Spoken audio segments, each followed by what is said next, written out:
今日焦點新聞有：本國多市爆發大規模集會，聲援伊朗反政府示威；全國平均租金叫價連跌12個月；加航職員起飛之前被誤鎖貨艙。立即訂閱我哋，緊貼加拿大新聞時事。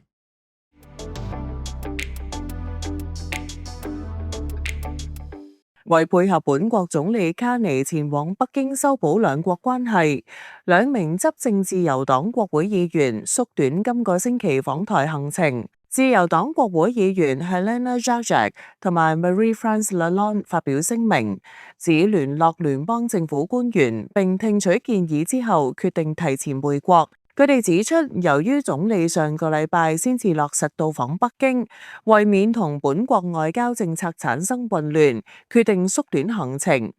呢一次行程包括文化活動以及同台灣政府官員會面。兩人重申本國對台立場並冇改變，未來會繼續支持總理擴展印太地區嘅貿易夥伴關係。隨隊訪台嘅仲有3名保守黨國會議員，包括 Adam Chambers、Shelby Cramp-Newman 同埋 Melissa Landsman。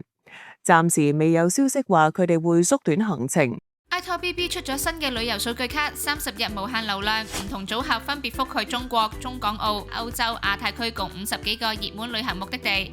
預售優惠最平只需要13個9毫9，出發旅行前記得揾 ITOBB 出卡啦。伊朗因為經濟危機引發反政府示威，德克蘭當局封鎖網絡並武力鎮壓。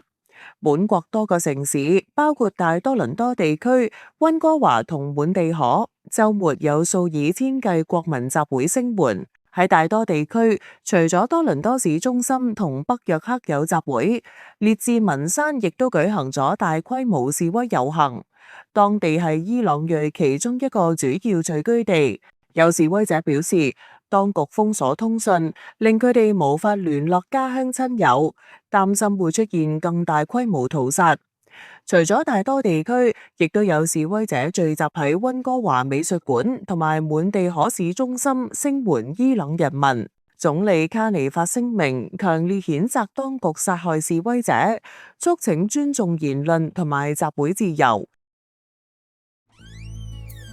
喺多倫多生活，你需要好拍檔。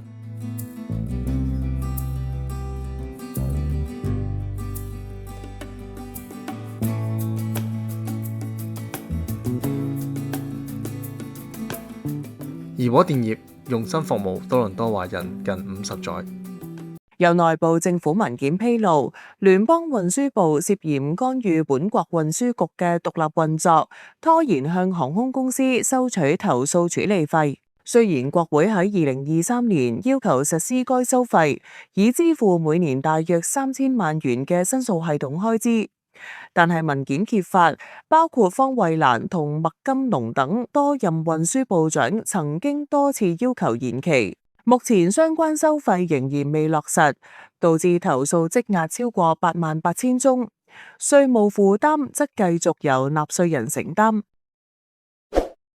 最新報告顯示，2025年全國平均租金叫價連跌12個月，舊年12月平均租金為2060蚊，按年下跌2.3%，跌到30個月以嚟最低水平。2025年全年租金叫價累計下跌3.1%，跌幅較疫情期間更大。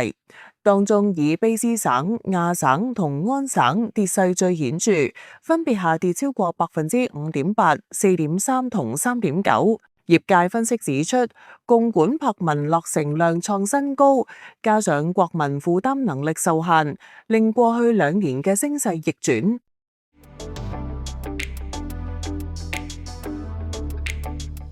加拿大航空證實，一架由多倫多皮爾遜國際機場飛往蒙克頓嘅航班喺起飛前發生職員受困貨艙意外。事發喺12月13號，編號 AC1502 嘅客機喺準備起飛期間，一個地勤人員被誤鎖喺貨艙內，客機隨即折返登機閘口並救出該名職員。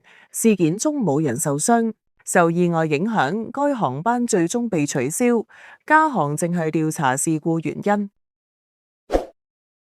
多倫多彌敦菲臘廣場星期六舉行反移民集會期間發生暴力衝突，警方拘捕8人，並控告合共29項罪名。事源加拿大優先集會演變成混戰，有示威者向警員投擲雞蛋同疑似尿液，一名警員更加被人拳打。警方批評部分人嘅行為完全唔能夠接受，而且令人厭惡。被捕人士年齡介乎23至50歲，分別被控告襲警、非法集結以及阻礙公職人員等罪名。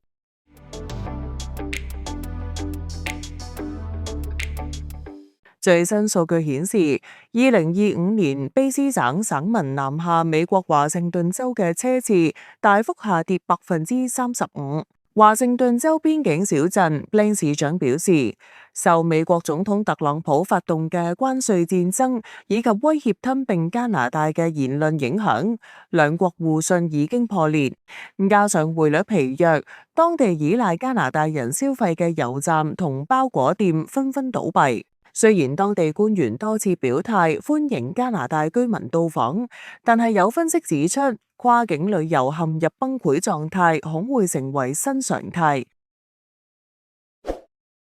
卑斯省素里一個住宅單位喺唔夠2星期內2度遭到槍擊。週日凌晨大約2點20分，位於54 Avenue 同187 Street 附近嘅一間房屋傳出槍聲。素里市警察局表示，房屋遭到損壞，好彩屋內冇人受傷。該住宅喺舊年12月31號亦都曾經發生槍擊事件。警方初步調查相信事件同當地近期一連串勒索案有關。目前現場路段已經重開，警方呼籲市民提供線索。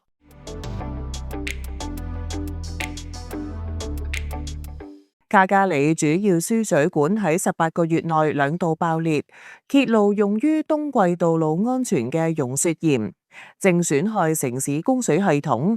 調查發現，路鹽中嘅氯化物滲入土壤，導致原本預計可用100年嘅鋼筋混凝土水管喺50年內就因為腐蝕而毀壞。市長 Jeremy Farkas 坦言，地底埋藏住定時炸彈。本國每年撒下大約700萬公噸路鹽造成嘅基建損失，估計高達50億元。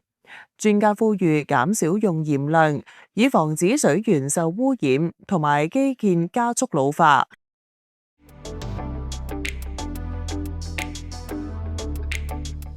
伊朗反政府示威持續2星期。人權組織 Human Rights Activist News Agency 表示，至今有接近500名示威者喪生，死者包括一名26歲室內足球教練以及一名23歲女大學生，兩人都係被軍隊開槍擊斃。目前示威已經蔓延至全國186個城市，當局拘捕超過1萬人，並且封鎖網絡。有醫護人員形容醫院內遺體同傷者堆積如山。有死者家屬表示，認屍嘅時候睇見幾百具年輕人嘅屍體。美國總統特朗普警告話，美軍正考慮以非常強硬嘅選項應對當地局勢。